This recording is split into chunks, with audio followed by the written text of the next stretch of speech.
नमस्कार। आज हम जीवन के एक ऐसे पड़ाव पर थोड़ी गहराई से बात करने वाले हैं जो जोश, ऊर्जा और बहुत सारे बदलावों से भरा होता है, किशोरावस्था। ये वो उम्र है, सही कहा ना, जब आने वाले कल की एक मजबूत इमारत के लिए नींव रखी जाती है। बिल्कुल सही कहा आपने। ये नींव रखने का ही समय है। हमारे पास आज चर्चा के लिए है परम पूज्य पंडित श्री राम शर्मा आचार्य जी की लिखी एक किताब किशोरावस्था में दुलार और सुधार की संतुलित नीति अपनाएं। हम इसके कुछ खास हिस्सों पर बात करेंगे।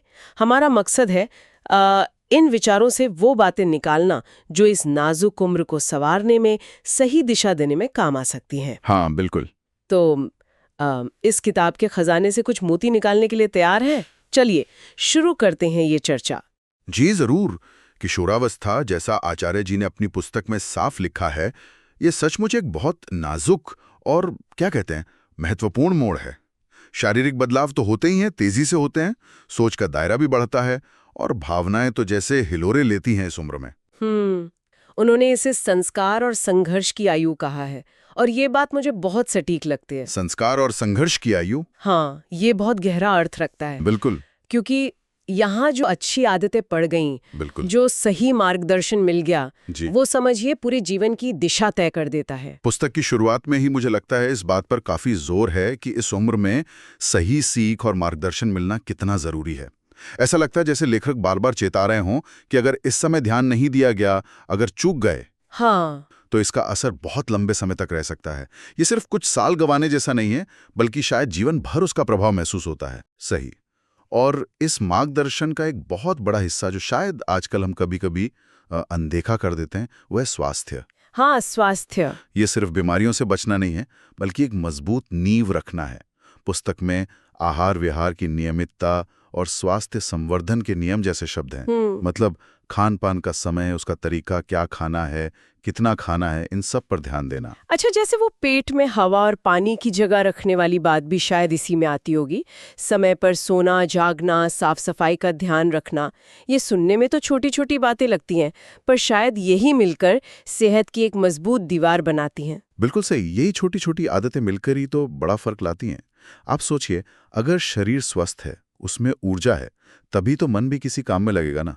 पढ़ाई में ध्यान लगेगा, कुछ नया सीखने का उत्साह होगा। पुस्तक साफ कहती है कि अगर इस उम्र में स्वास्थ्य कमजोर रह गया तो जीवन में कोई बड़ी उपलब्धि हासिल करना बहुत मुश्किल हो जाता है।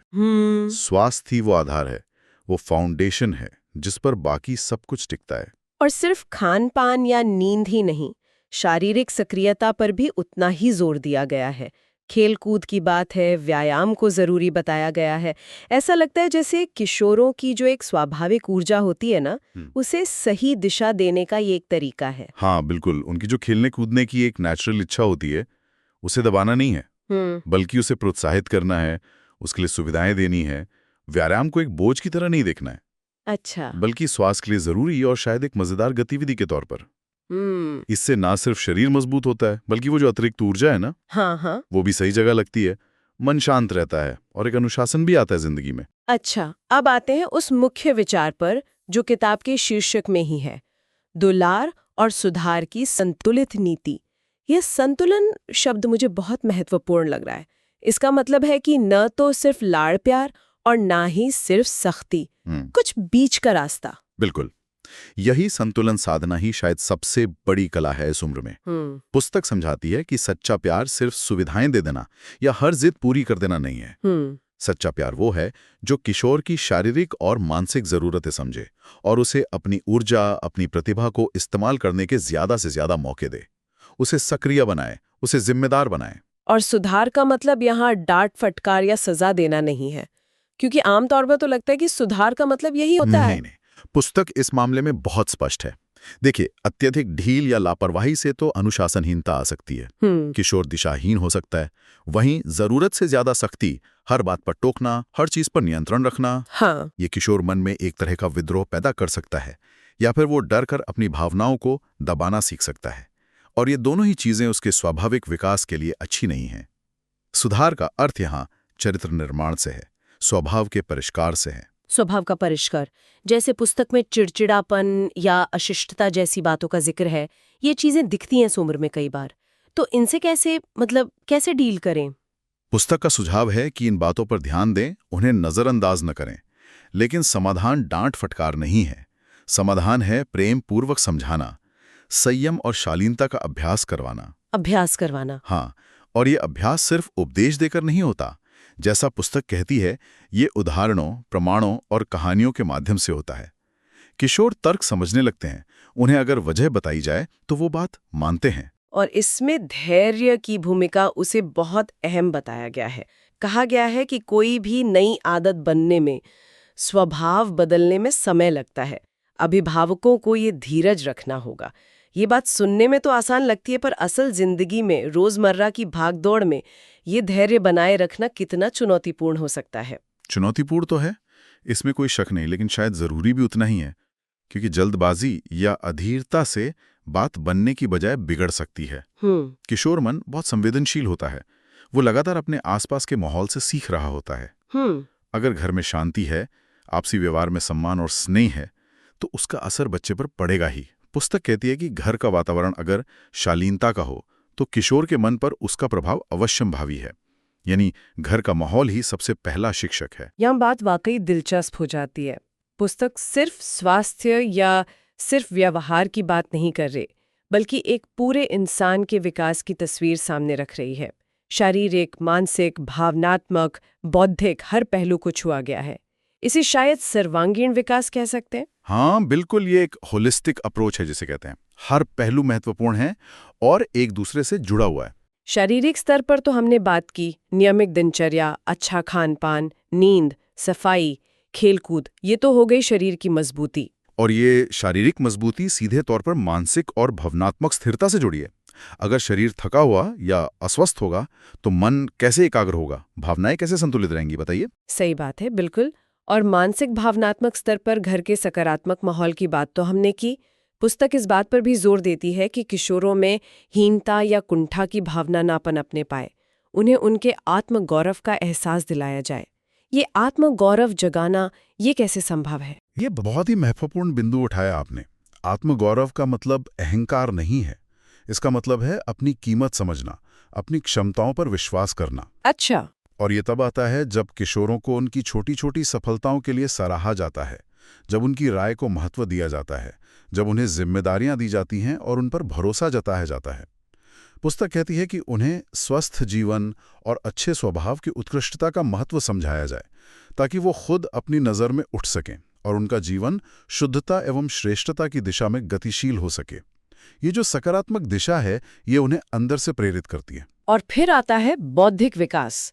किशोरावस्था ज्ञान हासिल करने, दुनिया को समझने की उम्र भी तो है। सोचने समझने की शक्ति बढ़ती है। बिल्कुल। पुस्तक कहती है कि अध्ययनशीलता का स्वभाव विकसित करने की भी यही आयु है। पढ़ाई को सिर्फ इम्तिहान पास करने का जरिया न मानकर ज्ञान बढ़ाने का माध्यम समझना जरूरी है। अच्छी, प्रेरणादायक किताबें पढ़ने के लिए प्रोत्साहित करना। आजकल जानकारी तो बहुत है, हर तरफ से आ रही है। हाँ, ये तो है। लेकिन सही और गलत जानकारी में फर्क करना, ज्ञान के विश्वसनीय स्रोत पहचानना, ये सिखाना बहुत जरूरी है। श्रेष्ठ पुस्तकें और सही शिक्षा ही ज्ञान का सही स्रोत हैं। उनका जिज्ञासु मस्तिष्क होता है, इस बात का भी जिक्र है पुस्तक में। उनकी जिज्ञासा को सही दिशा देना, ये कैसे किया जा सकता है, खासकर आज के समय में जब इतने सारे भटकाव मौजूद है, ध्यान बटाने वाली चीजें इतनी ज्यादा है। देखिए, उनकी जिज्ञासा को दबाना नहीं है, बल्कि उसे सही सवालों की तरफ मोड़ना है। उन्हें सोचने के लिए प्रेरित करना, चीजों की तह तक जाने के लिए उत्साहित करना। और हाँ, भटकाव की बात आपने बिल्कुल सही कही। पुस्तक बुरी संगत, आवारगी, सिर्फ मौज शौक में डूबे रहने जैसी प्रवृत्तियों से सावधान करती है। अच्छा। ये समझाना जरूरी है कि इन चीजों का आकर्षण थोड़ी देर का होता है, लेकिन ये जीवन की दिशा बिगाड़ सकती हैं। सर्वांगीण विकास यानी शरीर, मन, बुद्धि, भावनाएं, जब हर पहलू पर ध्यान दिया जाएगा तो किशोर इन भटकावों से खुद ही बच सकेगा। उसका जीवन एक उद्देश्य की तरफ बढ़ेगा। इसमें एक और बहुत व्यावहारिक बात जोड़ी गई है, माता पिता का बच्चों के साथ नियमित वार्तालाप। सिर्फ जरूरत की बात नहीं, बल्कि खुलकर बातचीत। हाँ, ये कम्युनिकेशन गैप जिसे कहते हैं, वो न आने देने बहुत जरूरी है। पुस्तक कहती है कि हर माता पिता को इस उम्र में बच्चों से बात करने के लिए रोजाना कुछ समय निकालना ही चाहिए। रोजाना? जी हाँ, इस बातचीत में सिर्फ हालचाल पूछना नहीं, बल्कि उन्हें शिष्टाचार सिखाना, सामान्य ज्ञान बढ़ाना, सामाजिक व्यवहार के बारे में बताना, ये सब शामिल हो। यहाँ तक कि बाजार से खरीदारी करते समय क्या ध्यान रखना है, इस जैसी छोटी छोटी व्यवहारिक बातें सिखाने का भी जिक्र है। ये रोजमर्रा की जिंदगी का ज्ञान है जो शायद स्कूलों में नहीं मिलता उतना, और यही व्यवहारिक ज्ञान उनका आत्मविश्वास बढ़ाता है। जब किशोरों को लगता है कि वे दुनिया का सामना कर सकते हैं, छोटी छोटी चीजें खुद संभाल सकते हैं, तो उनका आत्मगौरव बढ़ता है। बातचीत का सलीका, उठने बैठने का तरीका, जिम्मेदारी निभाना, ये सब इसी उम्र की सीख है। अब आते सबसे महत्वपूर्ण भूमिका पर, अभिभावकों की भूमिका। पुस्तक साफ कहती है कि सिर्फ स्कूल भेज देना, फीस भर देना या जरूरत का सामान दिला देना ही काफी नहीं है। कई माँ बाप सोचते हैं कि वो मेहनत करके कमा ही इसलिए रहे हैं कि बच्चों की जरूरतें पूरी हो सकें। ये जरूरतें पूरी करना जरूरी है, इसमें कोई दो राय नहीं, लेकिन पुस्तक याद दिलाती है कि ये पर्याप्त नहीं है। इससे भी ज्यादा जरूरी है किशोरों की दुनिया को समझना, उनके बदलते नजरिए को, उनकी भावनाओं के उतार चढ़ाव को, उनकी चुनौतियों को समझने की कोशिश करना। उनके साथ सिर्फ रहना नहीं, बल्कि भावनात्मक रूप से जुड़ना। पुस्तक में प्यार भरा मार्गदर्शन शब्द इस्तेमाल हुआ है, ये सुनने में बहुत अच्छा लगता है। और शक्ति के उमड़ते प्रवाह को सही दिशा देने की बात भी है। इसका मतलब है कि किशोरों की जो ऊर्जा है, उसे एक सकारात्मक दिशा देना अभिभावकों का कर्तव्य है। बिल्कुल। किशोरावस्था में ऊर्जा का जैसे भंडार होता है, अगर इस ऊर्जा को सही रास्ता नहीं मिला तो वो गलत दिशा में भी जा सकती है। हाँ, ये तो है। अभिभावकों का काम है इस ऊर्जा को रचनात्मक कामों में लगाना, उनकी रुचियों को पहचानकर उन्हें विकसित होने में मदद करना। सिर्फ सुविधाएं बढ़ाते जाना व्यक्तित्व विकास की गारंटी नहीं है। जैसा पुस्तक कहती है, सुविधाओं का संवर्धन मात्र व्यक्तित्व विकास के लिए पर्याप्त सहायक नहीं हो पाता। सच्चा प्यार, समझ और सही मार्गदर्शन ये भौतिक सुविधाओं से कहीं ज्यादा कीमती हैं। और अभिभावकों को खुद भी बहुत सतर्क और जागरूक रहने की जरूरत बताई गई है। लिखा है कि अभिभावकों को पूरी सतर्कता और जागरूकता उनके निर्माण में बरतनी आवश्यक है। इसका मतलब सिर्फ बच्चों पर नजर रखना नहीं है। नहीं, इसका मतलब है अपने व्यवहार पर भी नजर रखना। अच्छा। हाँ, ये बहुत महत्वपूर्ण है। बच्चे, खासकर किशोर, अपने बड़ों को बहुत ध्यान से देखते हैं और अनजाने में ही उनका अनुकरण करते हैं। अगर घर में बड़े ही अनुशासनहीन हैं या आपस में ठीक से व्यवहार नहीं करते, तो बच्चों को सिर्फ उपदेश देने का कोई फायदा नहीं होगा। सही बात। अभिभावकों को खुद एक अच्छा उदाहरण बनना होगा। उनका अपना संयम, उनकी शालीनता, उनका आपसी व्यवहार, ये सब बच्चों के लिए एक मूक शिक्षा की तरह काम करता है।